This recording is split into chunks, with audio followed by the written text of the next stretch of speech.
రే ఈరోజు జంతువుల గురించి తెలుసుకుందాం. ఈ భూమి మీద అత్యంత క్రూరమైన జంతువేది? అడి చూడ రాత్రికి అన్నం కూడా పెట్టదు మీ అమ్మ. రే బాగా చదువుకో, చదువుకుంటేనే నీకు పెళ్లి అయ్యేది. నిజమేరా, ఈ రోజుల్లో చదువుకుంటేనే పిల్లలు ఇస్తున్నారు. అదేంట్రా ఈ పరిస్థితి చూసినా గోరా పెళ్లి చేసుకోమంటారా నాన్నగారు?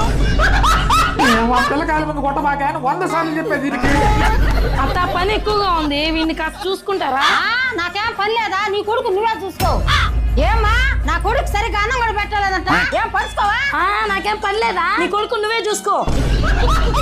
ఇప్పుడే ఒక వీడియో చూసానండి, ఇన్ని రోజులకు ఒక మంచి పని చేశారు. ఏం పని చేశాడమ్మా? పాపం ఈ మధ్య వాళ్ళ ఫ్రెండ్స్ లో ఒక అన్న చనిపోయాడత్త. వీళ్ళ ఫ్రెండ్స్ అందరూ కలిసి ఆ బెడ్ల పేరు మీద ఫిక్స్డ్ అమౌంట్ వేసి చాలా మంచి పని చేశారు అత్త. అదేముందలేవే, అది అందరం కలిసి చేసిన ప్రోగ్రామ్. కానీ ఆ బిడ్డను తెలుసుకుంటేనే చాలా చిన్న పిల్లలు ఎలా బతుకుతారో ఏమో. కనీసం నా ఫ్రెండ్ బతుకున్నప్పుడు వాళ్ళ ఫ్యామిలీ కోసం ఒక్క టర్మ్ ఇన్సూరెన్స్ తీసుకున్నా సరే ఈ రోజు వాళ్ళ ఫ్యామిలీకి ₹1,00,00,000 దక్కేది. Term insurance? అవునే, ఈ రోజుల్లో మన జీవితాలు ఎప్పుడు ఎలా ఉంటాయో తెలియని పరిస్థితులు. అందుకే నాలా ఫ్యామిలీ భారం మోసే ప్రతి ఒక్కరు కూడా ఖచ్చితంగా ఒక టర్మ్ ఇన్సూరెన్స్ అయితే తీసి పెట్టుకోండి.